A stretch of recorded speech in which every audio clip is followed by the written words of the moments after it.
Welcome to the Human Capital Innovations Podcast, your go-to source for personal, professional, and organizational growth and development.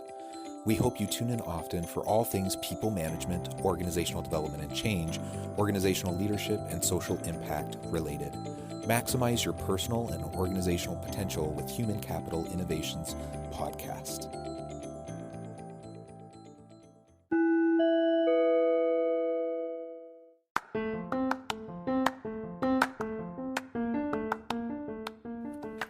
Welcome to the Human Capital Innovations Podcast. In this HCI podcast episode, I talk with Vicky Oliver about expecting widespread post-pandemic job hopping and what to do about it.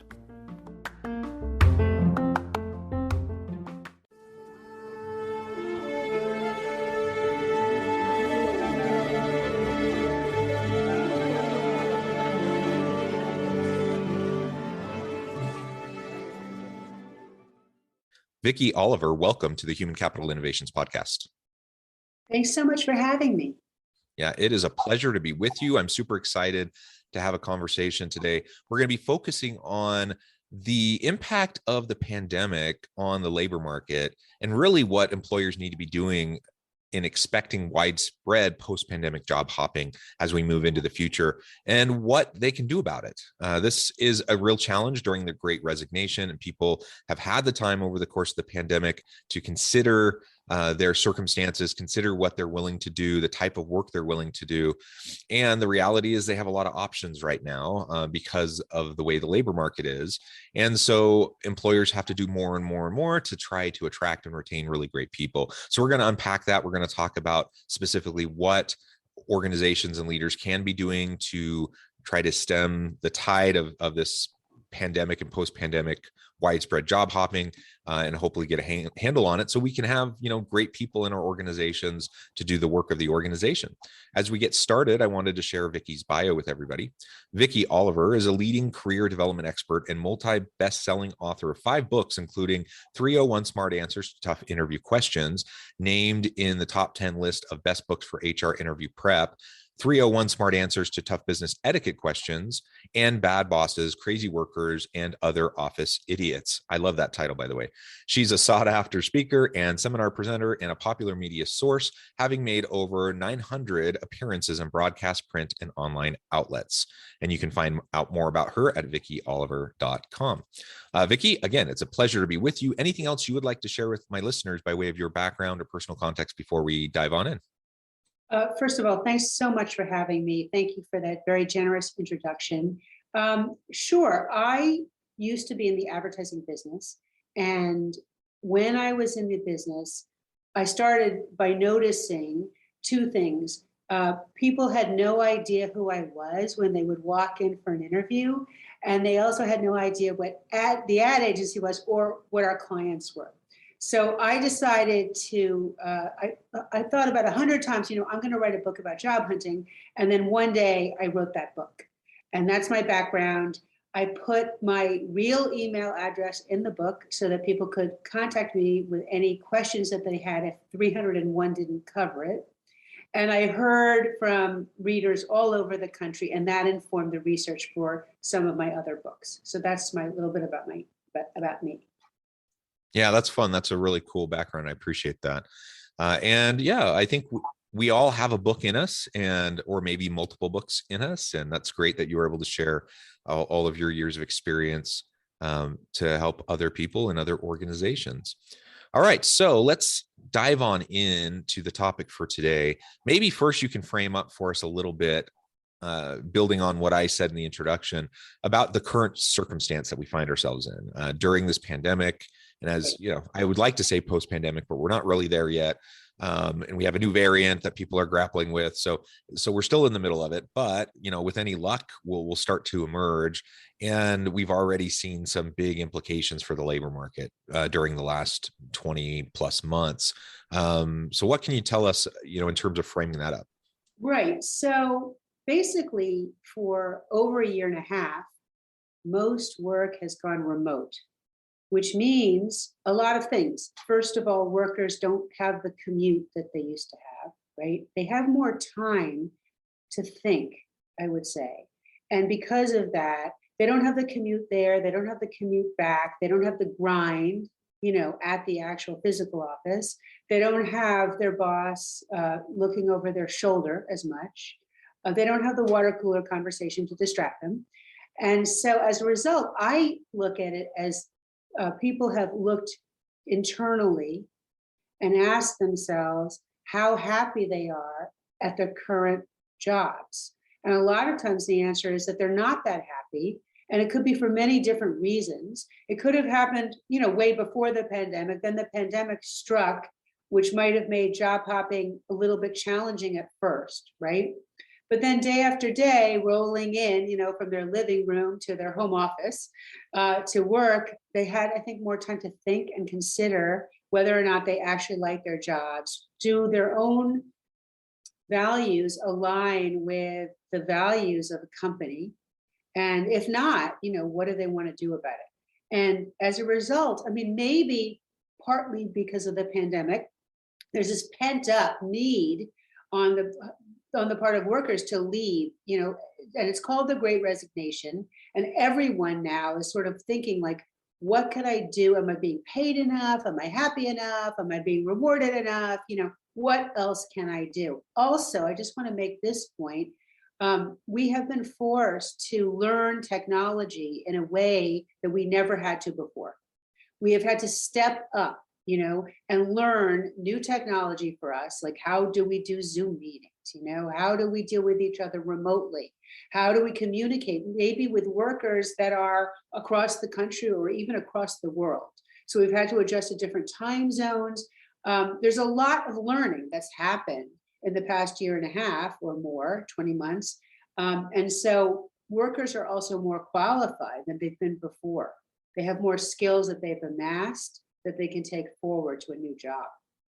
Yeah. So with all of that, it creates the conditions for tremendous opportunity for employees. And as you said, in the early days of the pandemic, we saw huge levels of unemployment, not just in the US, but around the world, as organizations were grappling with closing down their physical spaces. And you mentioned how so many people are working remotely.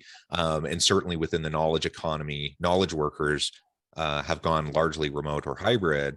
But there's still, lots of frontline workers who have to be in person, and organizations had to grapple with how to deal with that and to keep them healthy and safe.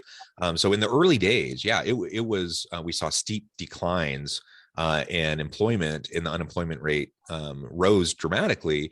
But over time, that kind of leveled off, and we started to see job gains coming back. And really, what we've seen over the last, 6+ months is organizations just cannot fill positions. Many organizations, large organizations, have dozens, if not hundreds, of open positions that are sitting open that they can't fill. They can't get applicants into the pool. It's a challenge. And I know, for example, at my own university, we have just so many open positions that can't be filled. And so then what happens? People have to do the work of their colleagues, people who aren't there anymore. So now I'm doing my job plus another person's job, and dealing with the pandemic and everything around that. And so burnout goes up, and stress and anxiety and depression and all those sorts of things, all those challenges are increasing. Couple that with people taking the time to really consider, is this the right job for me? Does it align with my meaning and purpose and what I want for my career? And seeing the labor market pressures that are causing wages to rise. And you can look around and see other people getting really nice paying jobs at other places. It's this perfect storm now for organizations to have a lot of struggle in hiring, and for employees, for people to have tons of options. And when that happens, it's even more important, more than ever, that organizations and leaders within organizations spend a lot of time and energy, and be really thoughtful about how they're going to continue to attract and retain great people. Exactly. Yeah. Yeah. When you mentioned how you're doing two people's jobs, right? But probably chances are you're not getting twice the salary that you were getting before, right?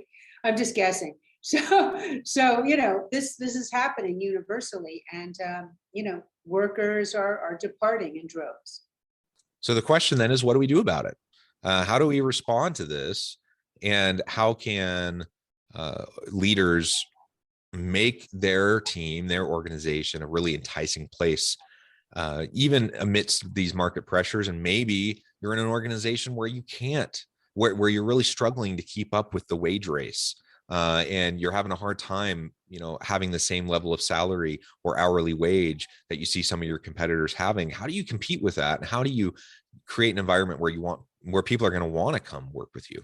Right, right. I mean, so the first thing, it sounds obvious, but I still want to hit it hard. First thing I would say is show appreciation to your workers who are there. Again, it sounds like a no-brainer, but I would say there are lots of different ways to do this. One thing is to say thank you. Another thing is to say thank you in person, if you can do that. If, let's say, it's all remote, but maybe you can take them out for a breakfast to thank them in person. Another way is just to give them recognition within the company. Let's say somebody has been working overtime, acknowledge that. Let's say a team has been huddling overtime and very successful. It's really, if you're their manager, it is your job to tell them how much you appreciate them, how much they mean to you, emails, pats on the backs, everything you can think of to acknowledge them. Because I think a big problem that workers have is that they don't feel very appreciated. And if Yeah. you are one of those bosses that can show appreciation, I think you are halfway ahead already. Yeah. And so many people feel like they're going above and beyond in their jobs, right? And then I don't know how it's been for you or, for listeners in your organizations.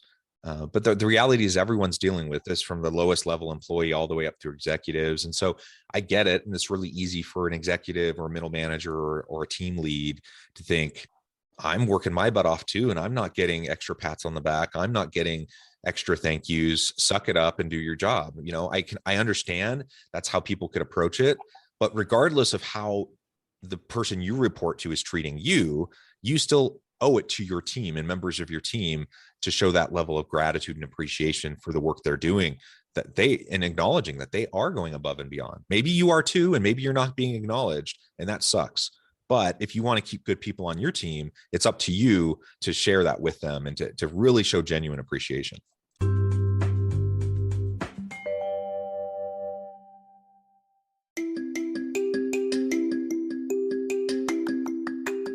I'm excited to announce the publication of my new book from HCI Press, Bluer Than Indigo Leadership: The Journey of Becoming a Truly Remarkable Leader.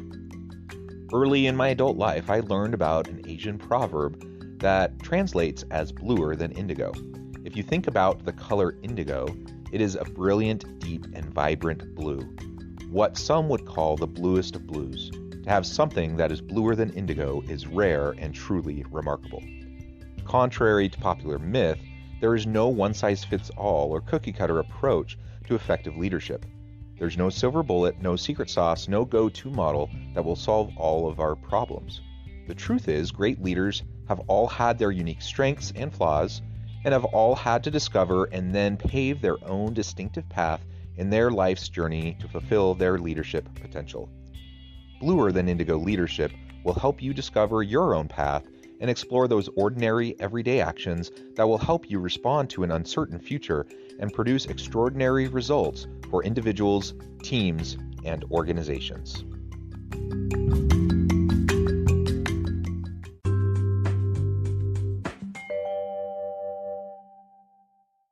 Yeah, and I mean, traditionally, there have been a lot of surveys that show that workers, they appreciate pats on the back, even as much as a raise, sometimes even more.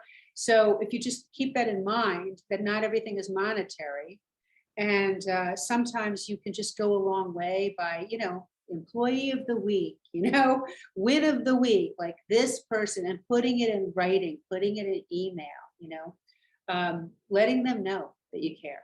So that would be like the first number one thing that I would think of for doing. I mean, the second thing is that I would try to think hard about how to inject two things into the culture now. One of them I would say is a spirit of play, and another one I would say is a spirit of camaraderie. And both of these things are going to be more difficult in a remote environment or a hybrid environment. I mean, there is no question about it. If you're meeting in person, it's much, much easier to have a party, to do something fun, to take the day off and, go on a mission retreat, those things. But if you are in a remote environment, having anything be fun or feeling like teamwork is going to be much, much harder. And I think, you need to brainstorm on it and use your imagination and ask the people who work for you, if you need to, what can we do, so that our meetings are more fun and more entertaining? Because to the extent that you can simulate play and make work fun, I think you will retain people more. Yeah, and fun, it can mean, you know, lightheartedness and people just feeling comfortable enough to tell jokes and to just be vulnerable with each other. It can mean, having that ping pong table or the air hockey table that you take a break and go and have a little bit of fun. It can mean that, but largely what we mean when we say having fun at work and creating an environment of laughter and fun is about just having an environment where people feel like they're connecting with their meaning and their purpose, and where they're energized because of the work that they're doing. If you're in an environment where you get to try new things, where you get to experiment, and you feel safe enough to do that, where you're not going to, there's no punitive kind of environment around that, that becomes fun, especially when people are doing the work that they're already passionate about.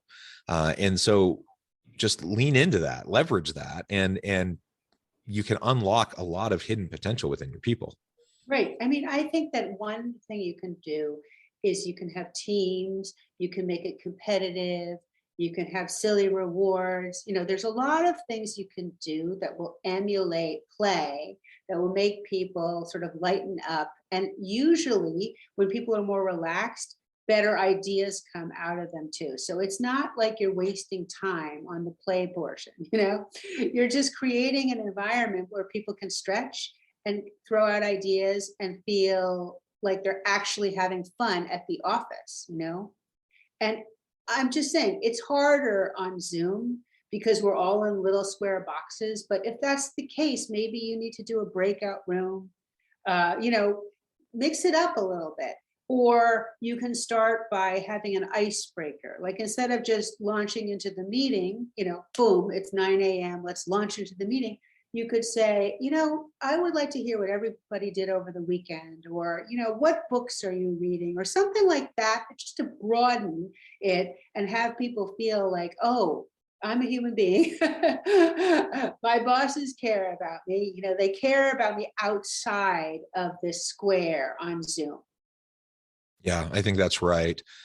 So we absolutely need to create an environment where people feel like they can experiment and have fun and just be engaged. We absolutely need to be showing gratitude on a regular basis to our people. What are some other things that we can do as we're trying to attract and retain the best talent amidst this really tight labor market?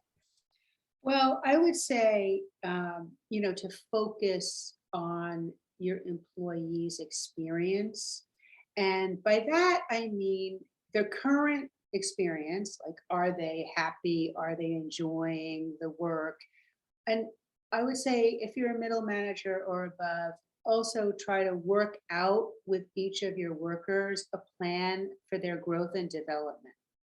If they feel like you care about them learning and growing and getting promoted and getting raises and taking on more responsibility, they will stay with you. you know what the problem is when they feel like, oh, I'm just like a number, I'm just a worker, nobody cares. That's where the issue comes in. If you make them feel from day one that their growth is essential to you, and that in fact, you will be judged on their growth too, right? It's like a win-win because it's also reflecting back on you. So you're both like they're both pushing together on their growth. I think that will, really, really help. Additionally, I just want to make a point about feedback, because this doesn't mean, I'm not suggesting that as a boss, you have to give people 100% perfect feedback every time, the proverbial A on the report card. That is not true. If somebody needs like development help, it's incumbent on you to help them realize a way that they can get better at their jobs as well. So I just want to take a little bit of a quick detour and just say, when you're giving feedback to people, it should be constructive. It should be like, I would start with what they're doing right first. And then I would frame it in a way that they're doing, well, but they can do it even better if X, Y, and Z, and that you as their boss are like a coach. If you think of yourself as a coach rather than just their supervisor, I think it puts you in the right frame of mind, because coaches are always looking for ways for their people to improve, but they're still like respected, they're still an authority figure. And I think if you say, I'm a coach and I'm going to coach my team, my people to success. And one-on-one, if you say to somebody, I am going to make you be the best you can be, and we're going to work on it together. I think that those things really help go a long way. It also embedded in that coaching approach and mentality is the genuine desire to support your people as they're developing, right? So as you're giving this feedback that you were just talking about, if you're taking a coaching and mentoring approach, your people are going to feel that you care about them, that this isn't punitive, that you really do want to see them succeed, and that you're going to help them get there. You're going to support them as they go through the developmental stages. And when you can do that, I mean, that really can unlock a lot of potential with your people. And as you mentioned, the performance of our people reflects well on them, of course, because it's their job and they want to do well so they can progress either in the company or move to a different opportunity at some point. But your job as a leader, that's exactly what your job is, to unlock the potential of your people and to help them be successful and individually and collectively. So it absolutely makes you look better as a leader and will give you a chance to also advance in your career. So it really is a win-win. It's so interesting to me when I hear leaders talk about not being willing to invest in their people because they feel like it's a waste of time. I'm like, well, what else are you doing? That's your job. And if you're not doing that, you're going to have poor performance, and lo and behold, you're not going to look like a very good leader. Yeah, I think that's an excellent point. I also wanted to kind of hit that word mentor a little bit harder too, because I think that typically workers feel like they wish that their bosses would mentor them, their direct supervisors would mentor them, and sometimes they feel frustrated that they're not getting the attention that they need. But another thing, like if you have a lot of people working for you, another thing you can do is you can encourage them to find a mentor within the company, somebody in addition to you, so that you don't feel like, oh, you're always burdened with all the mentoring. Like, let's say you have 25 people working for you. You can encourage, you could even, if you wanted to, develop a mentoring system within your team or your company. And I just want to say, mentor does not have to be somebody older, somebody who makes more money. It can be somebody of any age, and colleagues can mentor each other. I mean, it's really like, what is a mentor? A mentor is somebody who cares about someone's development, who isn't competing with them personally, and who will just give them great advice, I think. So if you feel burdened and you're a boss, I would say try to think of a way to match up your people with a mentor or even an equal of theirs, where they can talk to each other about any issues that they might have. I think mentoring, like in companies where there are mentors, people are much happier. And I think with a little bit of ingenuity and imagination, you can figure it out so it works for your people too. Yeah, I completely agree. Well said. Well, Vicky, I'm noticing the time, and I'm going to have to let you go here in a few minutes. This has been a really fascinating conversation with lots of good ideas. I think that'll be very helpful to listeners. Before we close today, I wanted to give you a chance to share with listeners how they can get connected with you, find out more about your work, and then give us the final word on the topic for today. Okay, thank you so much. My name is Vicky Oliver. You can get in touch with me at vickyoliver.com. It's pretty easy. It's Vicky with a Y, oliver.com. It talks about my books. They're available on Amazon and other places where books are sold. And as a final word on it, I would just say, put yourself in the other person's shoes, put their Cole Haans on or whatever shoes they're wearing today, sneakers, Nikes. Think on if you were working for yourself, what would you advocate?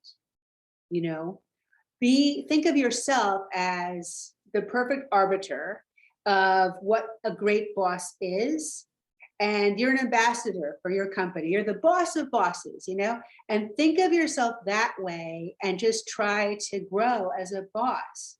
And I think you will. Yeah, I think so too. I love it. Thank you, Vicky. It's been a real pleasure. I encourage listeners to reach out, to get connected, find out more about what Vicky can do for you. And as always, I hope everyone can stay healthy and safe, that you can find meaning and purpose at work each and every day. And I hope you all have a great week.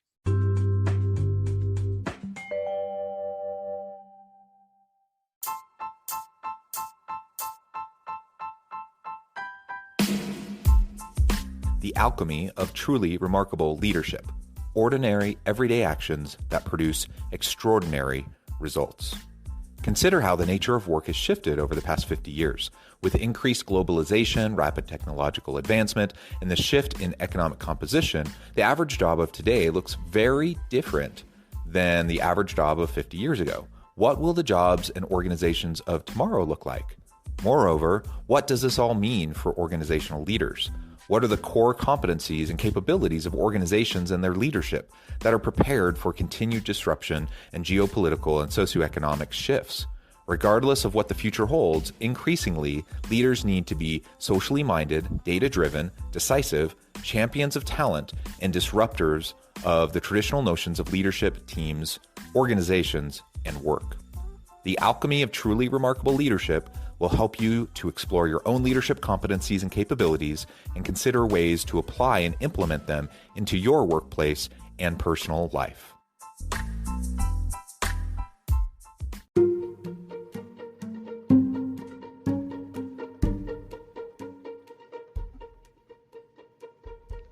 Check out Human Capital Innovations magazine, Human Capital Leadership.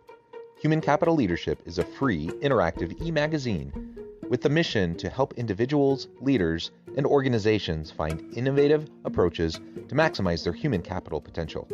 We publish issues quarterly in August, November, February, and May. Take a look at the latest issue and let us know what you think.